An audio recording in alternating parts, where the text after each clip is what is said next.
छोड़ना भी नहीं, किसको? राम नाम को नहीं छोड़ना, सुमरण को नहीं छोड़ना, सेवा भजन कीर्तन इसको नहीं छोड़ना। ऐसा ज्ञान विचार, अगर ऐसे ज्ञान विचार करके और मध्य भाव मध्यम मार्ग को अपना कर अब चले तो मुक्ति तुम्हारे द्वार पर ही खड़ी है, अर्थात ये मुक्ति का द्वार है।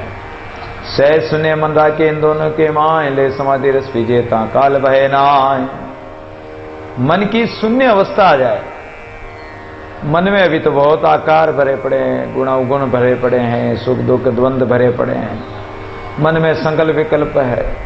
तो इन संकल्प विकल्पों से मन स्थिर हो जाए, मनोरथों से स्थिर हो जाए और मन एकदम शांत होकर एक शून्य अवस्था आ जाए जिसमें कोई संकल्प विकल्प न हो।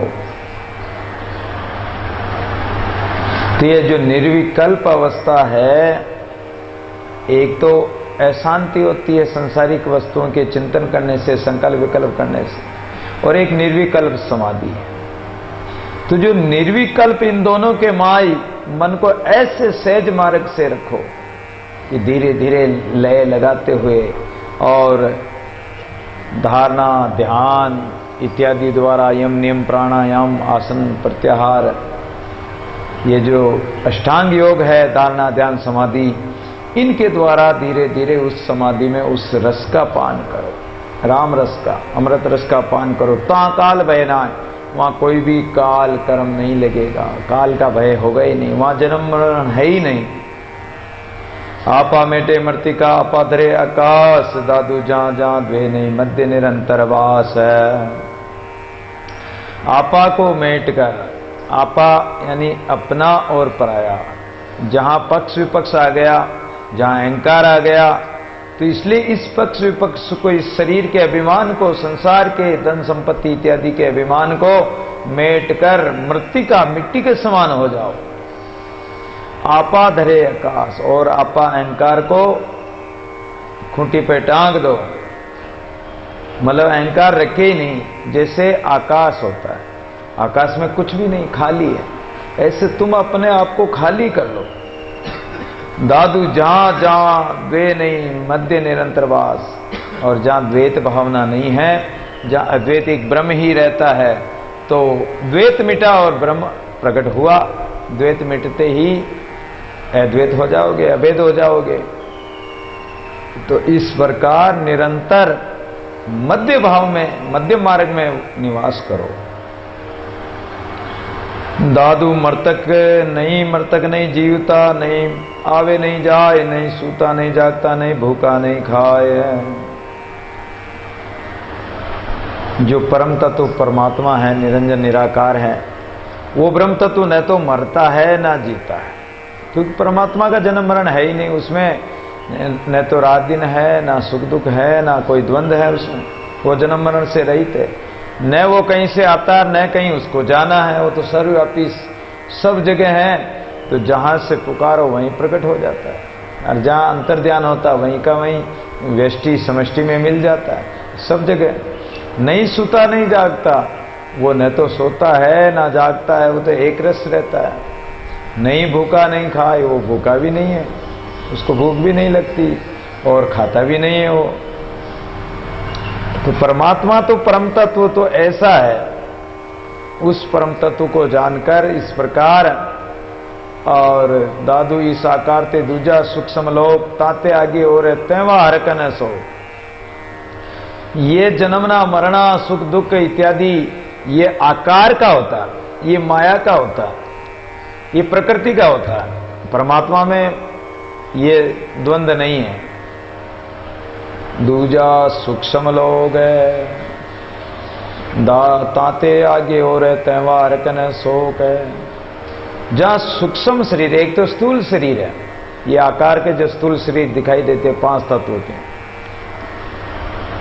जल अग्नि वायु आकाश पृथ्वी,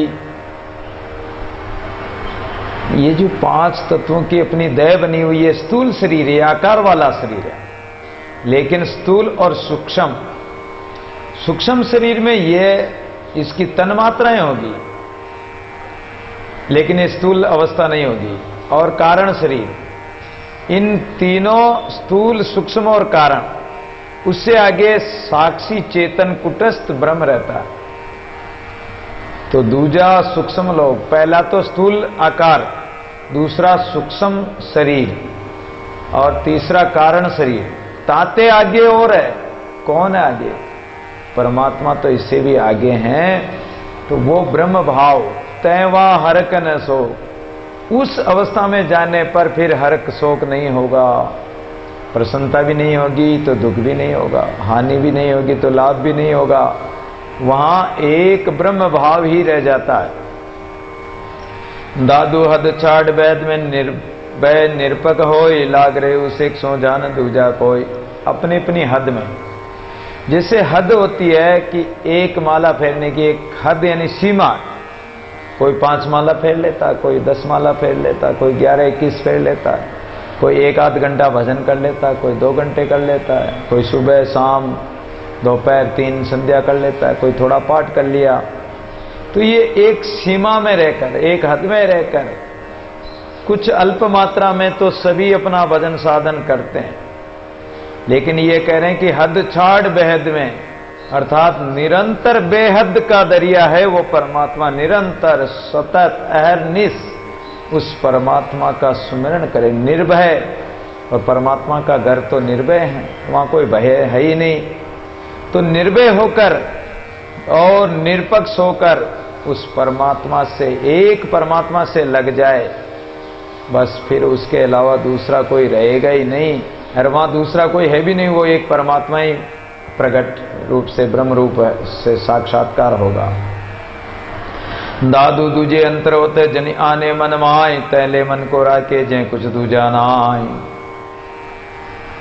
अंतर तो तब होता जब कोई दूसरा होता है, जब दूसरा है ही नहीं तो दूसरा मानो ही नहीं, दूजे अंतर होता है।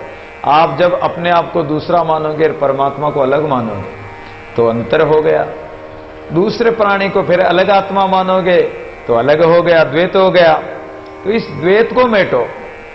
जनि आने मनवाए, तुम्हारे अंदर जो ये अंतर है, ये द्वैत भाव है, इस अंतर को मेटो, इस द्वैत भाव को मेटो। और मन को कहां रखो?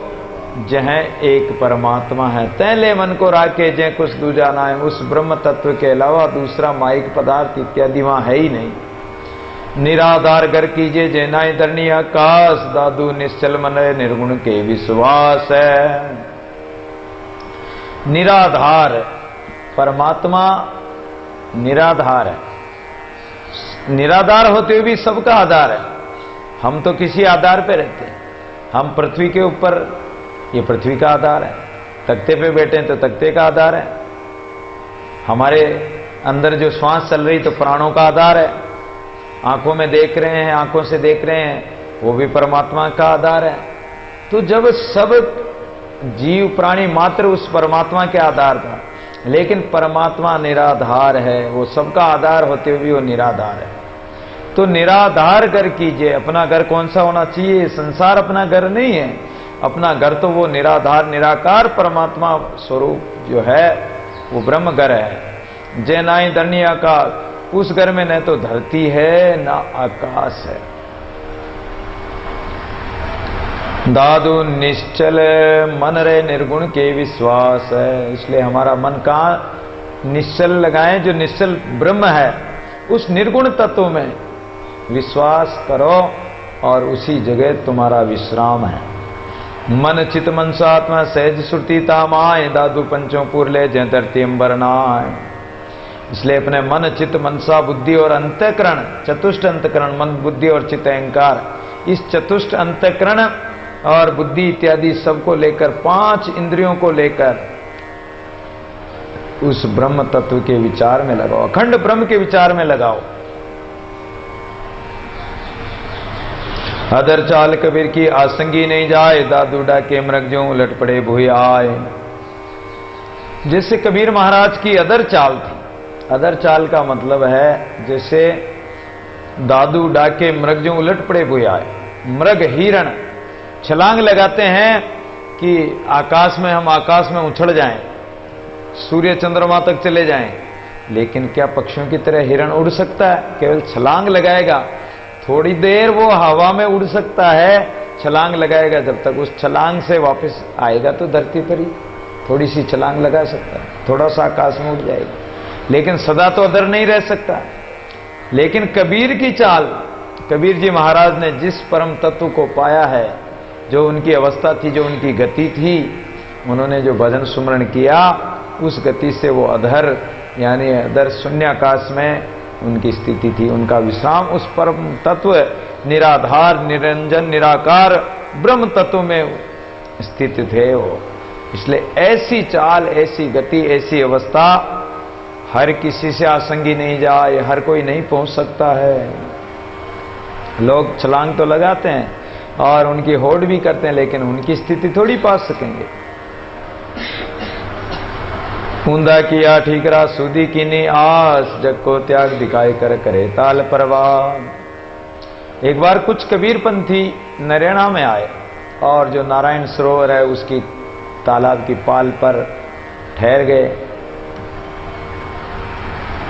नरेणा दादू द्वारा से संतों ने जाकर कहा, महाराज भोजन प्रसादी पाओ। बोले कि हम तो एक ही समय भोजन पाते हैं और हमारा जो बर्तन है खप्पर रखते थे।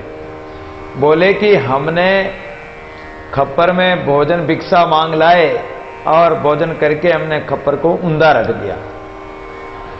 अब तो कल ही पाएंगे, आज नहीं पाएंगे। जब कहा है कि ऊंधा किया ठीकरा, वो बर्तन को तो ऊंधा कर दिया, लेकिन सुधी कीनी आस, अरे कल की तो आशा लगी हुई है कि कल भोजन पाएंगे, कल फिर भिक्षा लाएंगे, फिर भोजन पाएंगे, तो ये आशा तो तुम्हारे लगी हुई है। तो जग को त्याग दिखलाई कर और करे ताल पर वास। ऐसे त्याग से क्या होगा जो जगत की आशा लगी हुई है।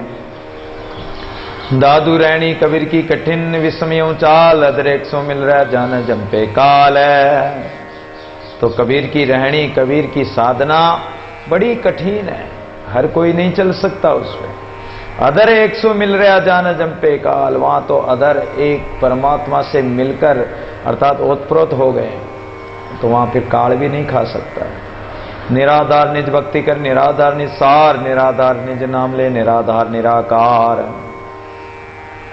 तो निराधार होकर भक्ति कर, संसार का आधार मत रखो, गुणातीत होकर और संसार का आधार न रखकर परमात्मा की निज भक्ति करो, सार स्वरूप परमात्मा के नाम का सुमिरन करो, ताकि वो निरंजन निराकार जो निराधार पर ब्रह्म परमात्मा है उसका साक्षात्कार कर सको। लेकिन ऐसा तो कोई विरला ही है जो उस निराकार की उपासना कर सके।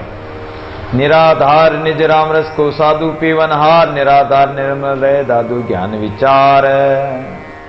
निराधार होकर अपने निज स्वरूप राम नाम रूपी अमृत रूपी रस का पान करो। को साधु पीवनहार, कोई बिरला साधु ही इस रस को पीता है। निराधार निर्मल रहे दादू ज्ञान विचार। और जो निराधार होकर इस निर्मल परम तत्व का चिंतन करता है, उसका ज्ञान विचार करता है, वो भी निर्विकार हो जाता है। जब निराधार मन रह गया आत्म के आनंद, दादू पीवे रामरस भेंटे परमानंद। इसलिए अपने मन को और संसारिक अवलंबनों से हटाकर अपने निज आत्मानंद में ही निमग्न करके उस रामरस का पान करें तो भेंटे परमानंद। फिर तो परम आनंद स्वरूप परब्रह्म परमात्मा में निमग्न हो जाओगे। दादू दुहु बिच राम अकेला पे आवन जान दे, जय तै सबरा के दादू पार पहुंचे से ये। तो ये दो मार्ग है, ये मन तो एक है, भावे ता लगाए, भावे हरि की भक्ति कर, भावे विषय कमाए। तो इस माया मोह से हटाकर और जो सच्चे जीवन मुक्त महापुरुष जिस परमात्मा में पहुंच गए, एक तो परमात्मा है ब्रह्म तत्व और एक माया है, तो इस माया से उठाकर और जो जीवन मुक्त श्रेणी के महापुरुष हो गए, उन महापुरुषों की जो स्थिति है, दो बीच राम अकेला, उन माया के बीच में और परमात्मा ये जीवन मुक्त महापुरुषों के बीच में कौन है? परमात्मा। परमात्मा को आड़ा लगा तो इस माया के बीच में, आपके और माया के बीच में परमात्मा को आड़ा खड़ा कर दो, ताकि माया इधर आपकी तरफ बढ़ी नहीं पाएगी, एक अकेला राम ही रह जाएगा। फिर तो आना जाना मिट गया रे, सब मिट जाएगा। जय तय सबरा के दादू पार पहुंचे से, फिर तो जहां तहां उस परमात्मा को ही देखोगे, और पार ब्रह्म, उस पार परले पार पर ब्रह्म परमात्मा में मिल जाओगे। चलु दादू तय जाए जे मरे न जीवे कोई, आवागमन भय को नहीं सदा एक रस होई। इसलिए दादू जी महाराज कहते हैं कि अरे मन उस दिगे चलो, चलो रे मन गंगा यमुना तीर। तो गंगा यमुना तीर कहाँ है? जहां त्रिवेणी है, गंगा यमुना सरस्वती बहती है, उस त्रिवेणी पर के घाट पर चलो।